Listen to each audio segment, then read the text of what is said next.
Satu idea yang sangat penting bila kamu lihat graf laju masa adalah luas di bawah graf. Kerana apa? Kerana luas di bawah graf mewakili ataupun adalah sama dengan jarak. Okey, jarak sesuatu yang dilalui oleh sesuatu objek. Okey. So, that is the main idea. So, luas di bawah graf adalah bersamaan dengan jarak.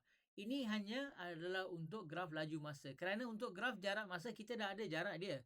Kita tak perlu untuk mengira jarak dia. Sebab daripada graf itu pun kita dah boleh nampak kan. Untuk graf laju masa, luas di bawah graf tu adalah jarak. Faham tak? Okey, kita akan lihat satu contoh ya. Right. So di sini ada sebuah trapezium, right? Trapezium ini adalah graf laju masa kerana laju over masa. So ini adalah grafnya. Kecerunan positif, kecerunan sifar, kecerunan negatif. Okey. Pentafsiran bagi laju masa kita akan lihat selepas ini. Okey. For now, let's just say positif, sifar and negatif. Right.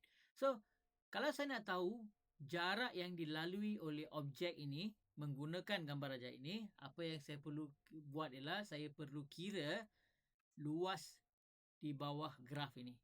Okey, luas di bawah graf ini. Jadi, gambar rajah ini adalah trapezium. Right, trapezium. Kita tahu formula untuk trapezium adalah 1/2 tambah hasil tambah 2 sisi selari darab dengan tinggi. Tinggi itu tinggi serenjang bukan tinggi condong ya. Okey. Jadi jom kita kira luas trapezium ini.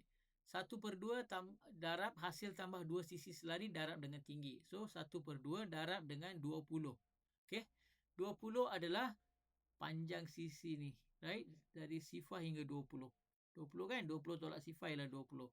Kemudian panjang sisi ini. Panjang sisi ini adalah 15 tolak 5 which is 10.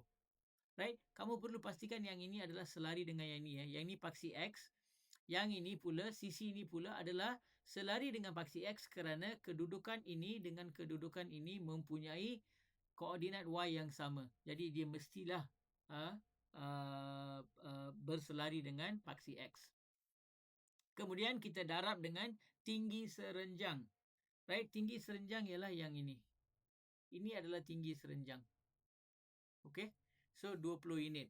Kalau tinggi condong adalah yang ini Ini adalah tinggi condong. Jangan ambil ini. Right? You must always look for the tinggi serenjang. So darab dengan 20. Bila kita permudahkan semua ni, kita akan dapat 300 meter. Maknanya objek ini bergerak sejauh 300 meter dan kita dapatnya daripada mengira luas di bawah graf laju masa. Boleh tak? Faham tak? Alright. So topik yang terakhir ialah mentafsir graf laju masa which we will see after this.